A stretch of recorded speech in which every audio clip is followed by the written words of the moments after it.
Olá! Hoje a gente vai falar de uma coisa que deu o que falar recentemente no mundo da IA, né? Sim, aquela confusão toda com o Claude Code da Anthropic. Exato. Rolou uma agitação grande aí entre os usuários. O pessoal que assina os planos pagos, sabe? O Pro e o Max, começou a reclamar bastante. Eles relataram que, de repente, estavam batendo nos limites de uso muito, mas muito mais rápido do que esperavam. E o pior, sem um aviso claro, sem entender direito por quê, do nada bloqueado. Pois é, e é aí que mora o problema, né? Essa falta de transparência da Anthropic sobre como esses limites funcionavam, como eram aplicados. Vamos mergulhar um pouco nisso hoje. Tentar entender o impacto real para quem depende da ferramenta no dia a dia e o que será que está por trás dessa mudança toda. Boa. A queixa principal que a gente viu pipocando foi justamente essa, gente pagando caro, né?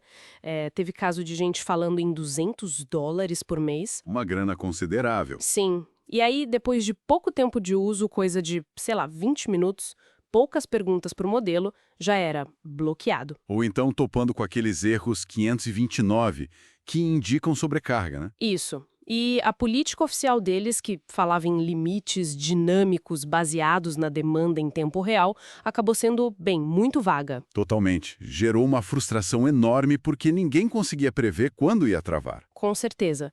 E o ponto central é como essa incerteza atrapalha quem usa a ferramenta para trabalhar, para produzir.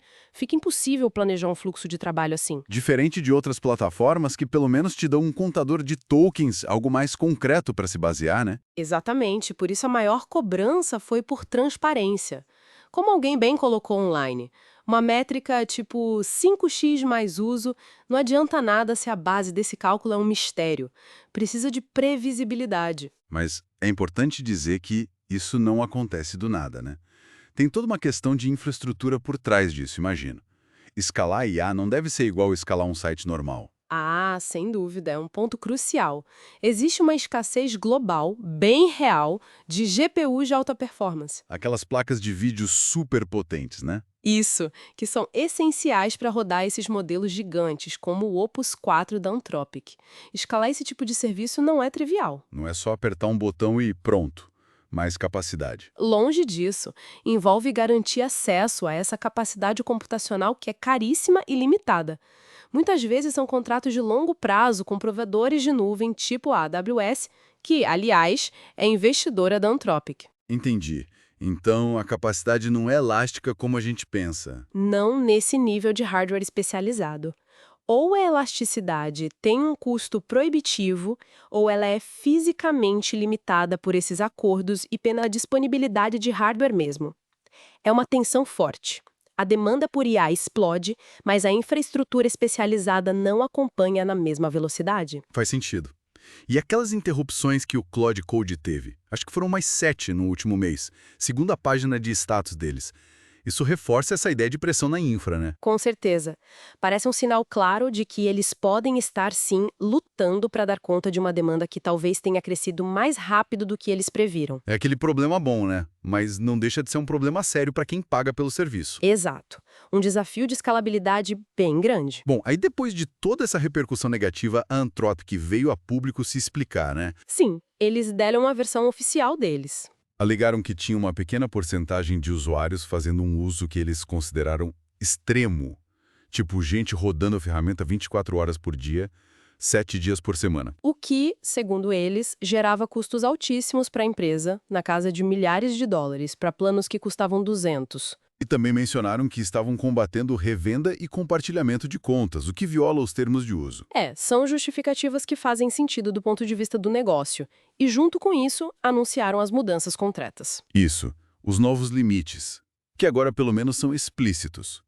Vão começar a valer agora no fim de agosto, né? Dia 28. Exato.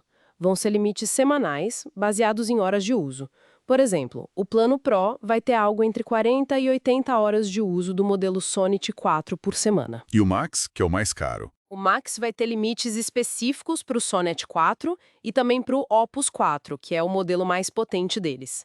Algo como 15 a 40 horas semanais para o Opus, dependendo do nível exato do plano Max. E a promessa é que isso afete pouca gente, menos de 5% dos usuários. Sim, e para os planos Max, vai ter a opção de comprar horas extras, para quem precisar de mais. Interessante ver como a comunidade reagiu, né? Ficou bem dividido. Sim, teve gente que entendeu o lado da empresa, os desafios de infra, a necessidade de coibir abuso e tal. Mas outros ficaram bem chateados. Se sentiram lesados pela forma como tudo aconteceu, a falta de aviso inicial, a mudança nas regras do jogo no meio do caminho. E já tem gente falando em procurar alternativas, ou até usar modelos que rodam localmente no próprio computador. Fica aquela dúvida, né? Será que essa medida não acaba afastando justamente os usuários mais engajados, os power users? É um risco. E isso bate direto na questão da confiança. Mesmo com os novos limites sendo claros agora, aquela experiência ruim com os limites dinâmicos e opacos, isso pode ter deixado uma marca.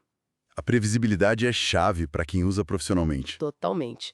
A forma como a comunicação foi feita no início parece ter sido o ponto fraco principal dessa história toda. Arranhou a relação. Então, para a gente amarrar aqui, o que a gente tem é um cabo de guerra. De um lado, a Anthropic tentando equilibrar a oferta de um serviço estável, financeiramente sustentável, lidando com os custos e limites reais da infraestrutura de IA e, claro, tentando evitar abusos. E do outro lado, os usuários pagantes que precisam de clareza, de previsibilidade para poder confiar e integrar a ferramenta no trabalho. A falha na comunicação inicial foi, sem dúvida, o estopim. Exatamente. E fica uma reflexão para a gente, né?